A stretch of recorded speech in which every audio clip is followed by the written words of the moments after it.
Assalamualaikum warahmatullahi wabarakatuh. Welcome to my class. Today we are going to continue our material today. Before we start our class today, say basmalah together. Bismillahirrahmanirrahim. Okay, before you show me about your presentation, I'm going to review about our last material. The material is about being tour guide. How to be a tour guide. A tourist guide job is an exhilarating and rewarding way of sharing your love for travel, seeing the world and learning the culture and the history of people from different countries and regions. This job is appealing if you desire to travel and meet people of different cultures, but it's beneficial to learn and understand how the industry works and how you can qualify for the job. Improve your chance of being hired as a tourist guide by meeting all qualifications and becoming certified and pursuing a relevant degree. So, what is a tourist guide? Tourist guides are professionals who are certified and licensed to lead others on tours or trips. Tourist guides, also referred to as local guides, tour leaders, or cultural interpreters, act as ambassadors of their countries because they are often the first to welcome tourists and the last to bid them farewell. Here are several skills for a tourist guide. The first is excellent communication skills. Second, empathy and understanding. Third, charisma and friendliness. Fourth, flexibility and the ability to improve. And the next, storytelling skills. Next, punctuality. Next, problem-solving skills. And the last, leadership abilities. And how to become a tourist guide? The first, determine if you actually want to be a tour guide. Second, determine the guiding job you want. The third, get training and a work permit. And the last, start working and continue learning. So the conclusion, the career of a professional tour guide is a prestigious and essential profession in all countries. It's worth noting that this profession requires you, along with your academic studies, to be a fan of this job and a lover of landmark and history, passionate about learning more about cultures and tourist attractions. You also need to be social and excited, not mind identifying one people, interacting with them in the right and effective ways, and giving them a full explanation of all the details. Their tour guide is a positive and welcoming card issued. Tour guide training is not a one-time thing. Guides acquire new skills and knowledge every day. The more information a tour guide has, the better they can do their job. Keep reading and discovering new things to increase your value as an employee in the future. Okay, now it's time yours presentation about how to be a tour guide.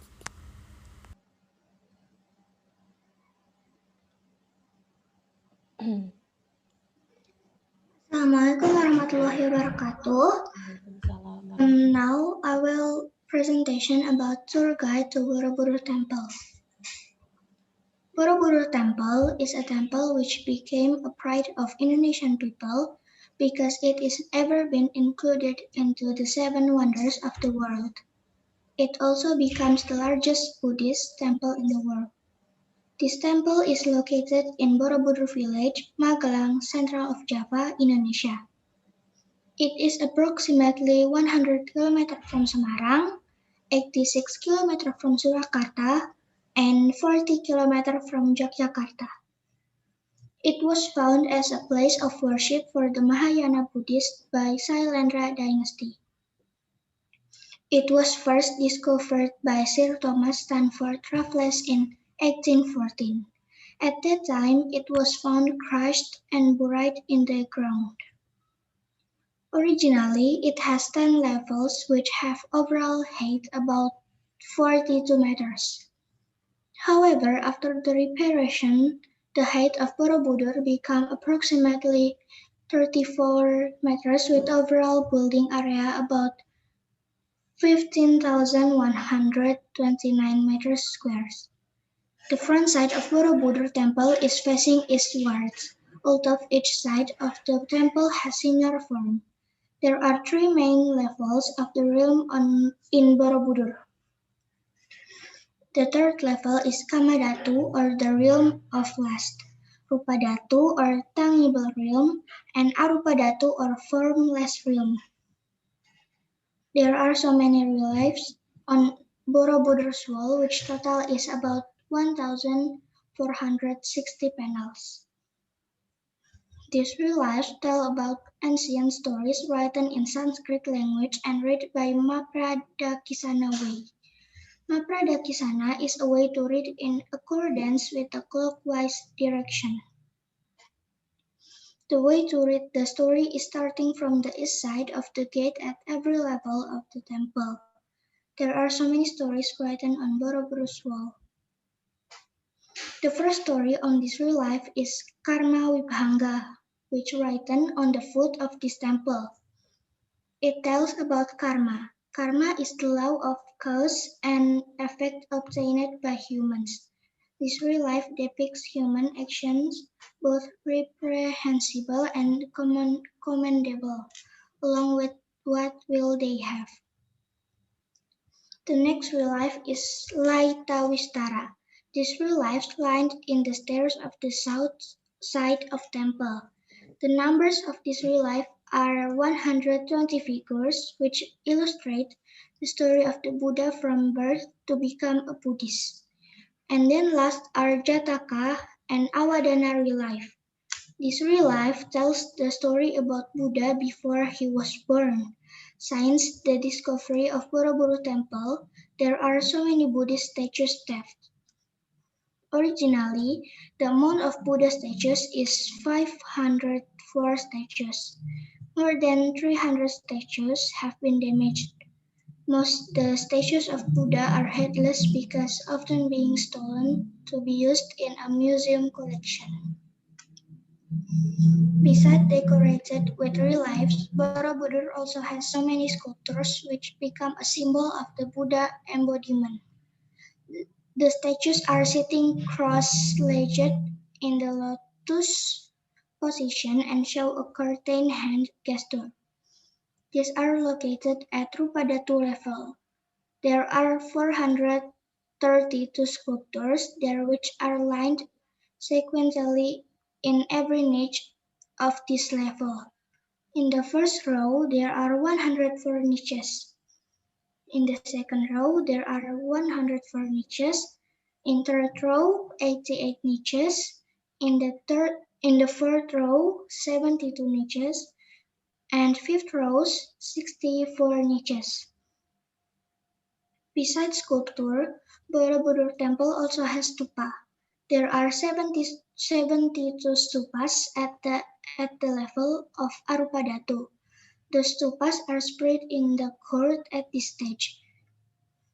In the first court there are 32 stupas, in the second court 24 stupas, and 16 stupas on the third court. Thank you. Okay, thank you, Shakila.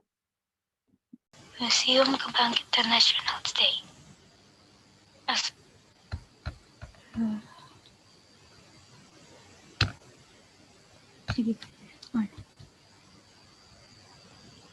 Museum Kebangkitan Nasional or Museum of National Awakening is a history museum in Jakarta, Indonesia. The museum is dedicated for the history of Indonesian national awakening.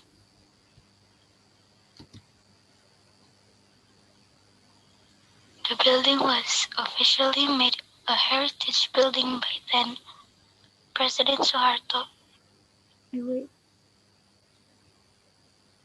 pendek ke bawah kak?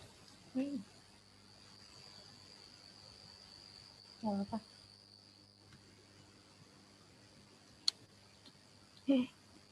The building of the museum was constructed from 1899 to 1901.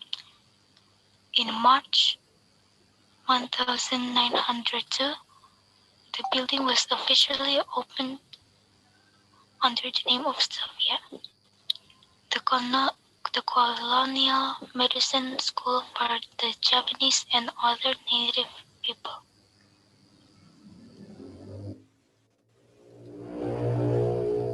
The building was officially made a heritage building by then President Soeharto under the name of Gedung Kebangkitan Nasional or Building of National Awakening. The building was initially made into four museums, which are Budi Utomo Museum, Museum of Women, Museum of Birds, and Museum of Health and Medicine. And then the four museums were converged into the Museum of National.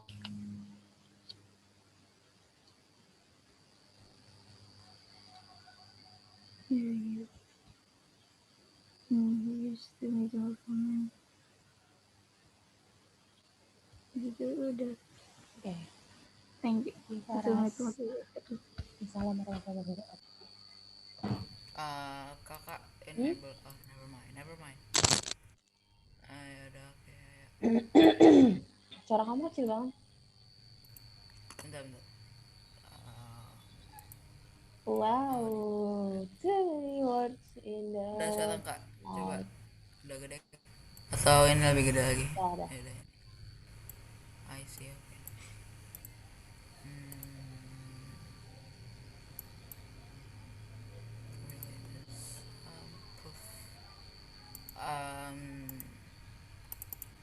Wait. Okay. Hello, my name is Mustafa Taylor. I'm from class 7-1.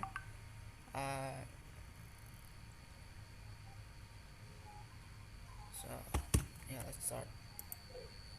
So Boschka. During the first meeting of Netherlands and this the governing Dutch and this Astronomical Society. In the 1920s, it was agreed that an observatory was needed to study astronomy in the Dutch East Indies. Oval location in the Indonesia archipelago, a tea plantation in Malabar, a few kilometers north of Bandung in West Java, was selected. It is on the hilly north side of the city with a non-obstructed view of the sky and with close access to the city. That was planned to become the new capital of the Dutch colony, replacing Batavia, present-day Jakarta. The observatory is named after a tea plantation owner Karl Albert Rudolf Boschke. son of the physicist Johannes Boschke and a major force in developments of science and technology. In the Dutch East Indies, who granted 6 hectares of his property for a new observatory. One construction of the observatory began in 1923 and was completed in 1928. Since then, continuous observation of the sky was made. The first international public publication from Boschka was published in 1922. Observations from Boschka were held during World War II and after the war. A major reconstruction was necessary on 17 October 1951. The Dutch Indies Astronomical Society handed over operation of the observatory to the government of Indonesia. In 1959, of the observatory's operation was given to the Institute Teknologi Bandung and has been an integral part of the research and formal education of astronomy in Indonesia. And next, wait, okay. So this is the satellite of the inside of the Boscha. The satellite name is the Zeiss Double Refractor. This telescope is mainly used to observe visual binary stars, conduct photometric studies on eclipsing binaries, image lunar craters, and observe a planet, Mars, Saturn, and Jupiter. And to observe comet details and other heavy bodies, the telescope has two objective lens with a diameter of 60 cm, 24 in each, and focal length of 10.7 meters, 35 feet. The scale of the scale telescope, nicknamed the Bima Sakti and Milky Way telescope. This telescope is used to study galactic structure, stellar spectra, asteroid studies, supernova, and to photograph heavy bodies. The main lens diameter is 71.12 centimeter to 28 I guess. The correcting the concave and convex lens is 15 centimeter 20 inch with a focal length of 2.5 meters 8.2 feet. It is also equipped with a spectral prism with a prime angle of 6.10 degrees for stellar spectra, a wedge sensitometer and a field recorder. The Bamberg refractor. This telescope is used to determine stellar magnitude, stellar distance, and photometric studies of eclipsing stars, solar imaging, and others. It is equipped with a photoelectric photometer, has a 37 centimeter 15-inch lens diameter with 7 meters 23 feet meters of focal length.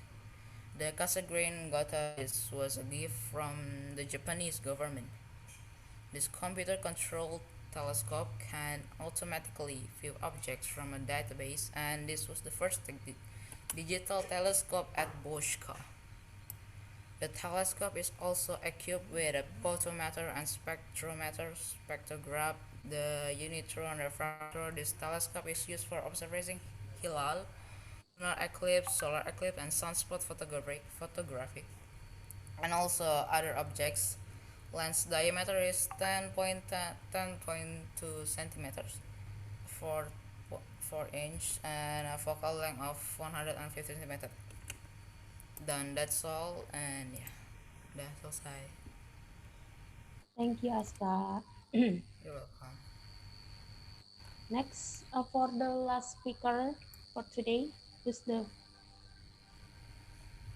who's the last speaker? Aku. Who is aku? Indah. Oh, Indah. Okay, Indah. Okay.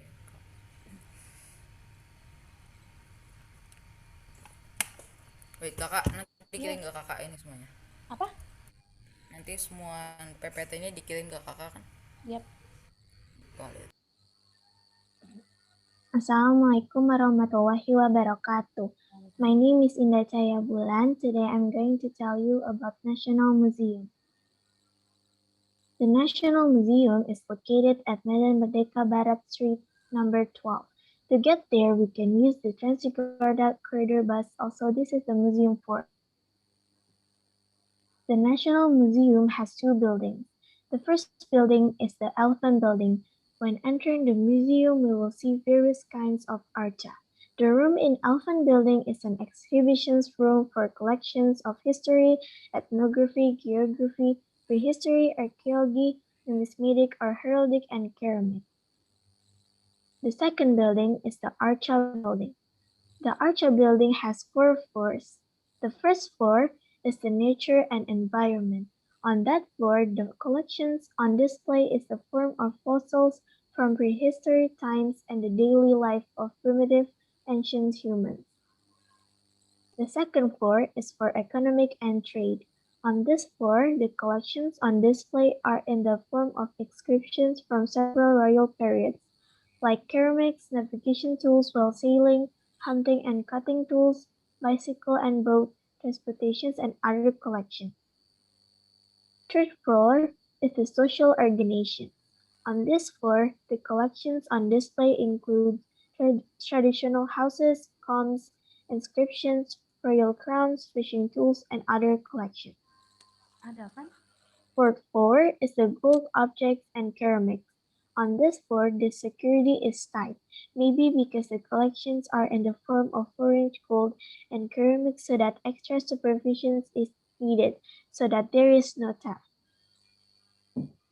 Thank you for listening to my presentation. Wassalamualaikum warahmatullahi wabarakatuh. Waalaikumsalam warahmatullahi wabarakatuh. Thank you very much, Adinda. Sorry for untuk selanjutnya besok. Sekarang waktunya udah habis. We will take a picture for the absentee. Turn on your camera, please. Don't forget for tomorrow, because tomorrow is the last presentation about tour guide. Untuk yang belum, jangan lupa. Mana? Hawa nggak bisa ya, Hawa, baterainya low bed. Marina, Keira,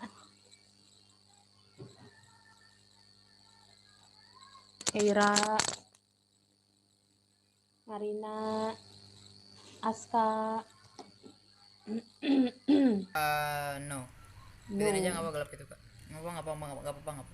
Ya wes. Yes. Marina, bisa nggak nyalahin kameranya? Keira, tutup pakai kerudungnya dipakai. Jasmine mulai kayak Keira nih. Dah. Ini saya pakai kerudung tau kak.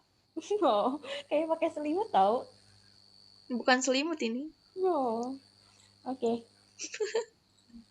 Satu, 2, 3.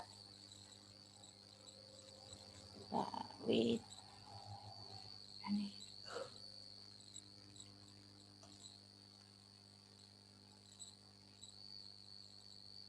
Sekali lagi. 1, 2, 3. 1, 2, 3. Thank you for coming today. Jangan lupa besok terakhir.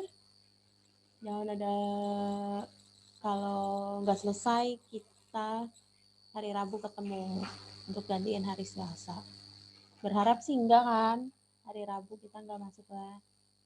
Gitu. Yang belum diusahakan malam ini dikerjakan biar besok bisa selesai. Yang ada remedial, semangat remedialnya. Jangan banyak remeh. Terpusing lagi, pusing sendiri. Oke? Terima kasih untuk waktunya. Sampai jumpa besok. Jangan lupa untuk tugas ya. Wassalamualaikum warahmatullahi wabarakatuh. Waalaikumsalam warahmatullahi wabarakatuh. See you tomorrow.